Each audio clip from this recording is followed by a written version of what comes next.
Hello বন্ধুরা, good morning. ছোট্ট একটি মিনি ব্লগে তোমাদের সবাইকে স্বাগত। আর সকালবেলার বাসি কাজকর্ম আমার কমপ্লিট, শুধু বিছানাটাই তোলা হয়নি, কারণ তখনও আমার ঘরে রাজা আর রাজপুত্তর নিদ্রায় থাকে তাই। আর এদিকে স্নান সেরে ঘরের মোটামুটি কাজকর্ম কমপ্লিট করে এখন আমি চলে এসেছি বিছানা তুলতে। আর তোমাদের কার কার আমার ভিডিও দেখতে ভালো লাগে কমেন্ট করে জানিও, আর ভালো লাগলে অবশ্যই একটা সাবস্ক্রাইব করে দিও। বিছানা তোলা হয়ে গেছে। আর দেখো, আজকে আমাদের সকালের জলখাবারে ছিল চানা মশলা আর পরোটা। তবে আমি রুটিও খেয়েছি, পরোটাও খেয়েছি। প্রথমে ভাবছিলাম রুটিই খাবো, তারপর পরোটা দেখে একটু লোভ লাগছিল, তাই রুটিও খেয়েছি, পরোটাও খেয়েছি। এদিকে দেখো, জলখাবার খেয়ে দুপুরে কি হবে তার জন্য আমি কাটাকুটি স্টার্ট করে দিয়েছি। দেখো, ক্যাপসিকাম কেটেছি, গাজর কেটেছি, বিনস কেটেছি, ওদিকে আলু, পেঁয়াজ, আদা, রসুন। তার মানে বুঝতেই পারছো কি হতে পারে, যদিও এক্ষুনি ভিডিওতে দেখতেই পারবে কি হবে, না হলে বলতাম, তোমরা কমেন্ট করে জানাও। আর এই যে দেখো কি গরম পড়েছে, এই গরমে আমার বর্মশাই যেদিনই বাড়ি থাকে গ্লুকন-ডি জল করে আমাদের প্রত্যেককে দেয়।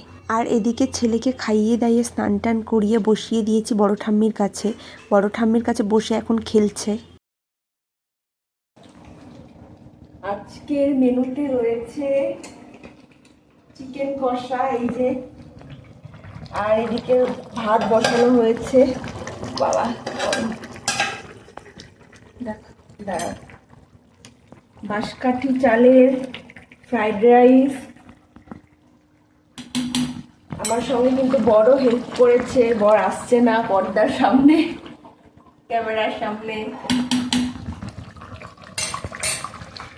ফ্রাইড রাইস করতে গেলে যেটা মেন জিনিস, ভাতের সঙ্গে সব কিছু মেশাতে হবে।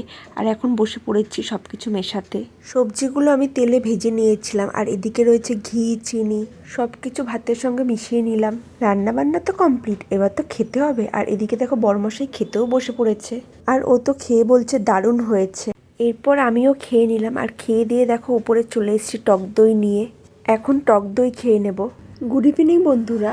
আর এখন বিকেলবেলা একটু বেরোচ্ছি ঘুরু করতে। আজকের ভিডিও এই পর্যন্তই, দেখা হচ্ছে নেক্সট ব্লগে। ভালো লাগলে অবশ্যই একটা সাবস্ক্রাইব। টাটা।